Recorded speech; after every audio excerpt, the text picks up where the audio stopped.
La traite, c'est un phénomène, enfin on pensait que ça n'existe plus. Pourquoi en parler aujourd'hui?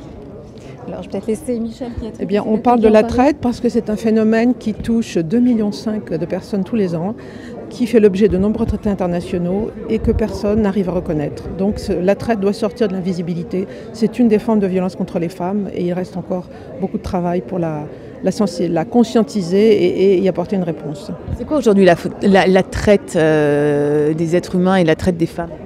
La traite, c'est 80% de victimes féminines et dans ces 80%, 60% d'exploitation sexuelle et aussi du travail forcé. Donc vous voyez que c'est un phénomène qui est là, autour de nous, à côté de nous et qu'on ne voit pas. Et comment on peut lutter contre la traite?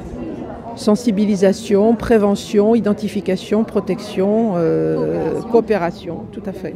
Tout à fait. Il faut que des gens en soient conscients et après on pourra prendre la mesure du problème et y apporter des réponses.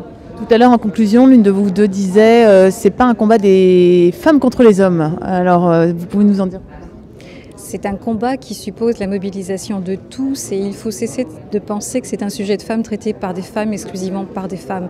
Parce qu'on sait aussi les conséquences que peuvent avoir pour une société complète les violences à l'égard des femmes. Et puis c'est un sujet qui concerne toutes les sociétés. J'ai rappelé dans l'atelier, le premier atelier sur la réalité des violences, qu'en France, 148 femmes ont perdu la vie l'an dernier sous les coups de leur conjoint ou de leur ex-conjoint.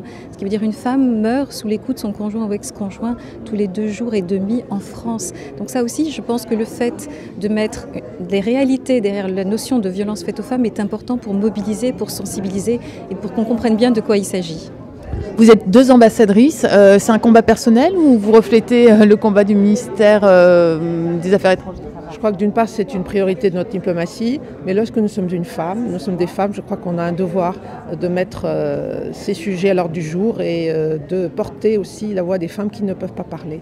Voilà pourquoi je mets ma mission au service de cette cause. Je vous remercie beaucoup. Merci. Merci.